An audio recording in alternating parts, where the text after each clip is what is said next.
মানুষদেরকে জ্ঞান দিতে হবে দিনের।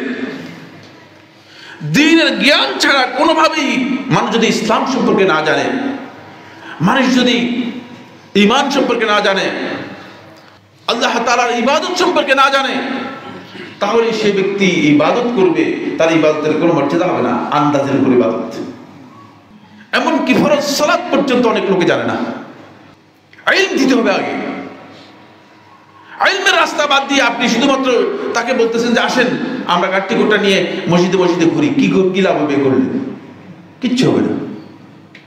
এদেরকে ইলম দেওয়ার জন্য আপনাকে জায়গা তৈরি করতে হবে। দুর্ভাগ্যের বিষয় হচ্ছে আমাদের মসজিদগুলো চোরের ভয় অথবা কার ভয় আমি জানি না, নামাজ শেষ তো মসজিদ লক। এখানে ইলম নিবে করছে। মাসাজিদু মুআমিরাতুন ওয়া হিয়া খারাব মিনাল হুদা।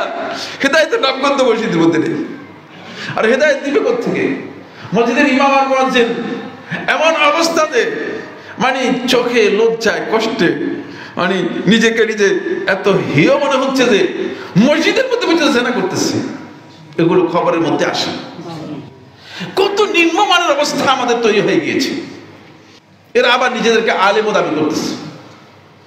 নাউজুবিল্লাহি মিন যালিক। বন্ধুগণ, সংশোধনের পথে আসতে হবে। মানুষকে জ্ঞান দিন যাতে মানুষ আলোকিত হয়। তাহলে মানুষ এই অন্যায় কাজের দিকে যাবিতে হবে না। মানুষদেরকে নিজের অনুচর, অনুসারী, অনুরক্ত, ভক্ত বানাবেন না। তাহলে আপনি ইসলামে দাওয়াত দেননি, আপনি নিজে দাওয়াত দিয়েছেন।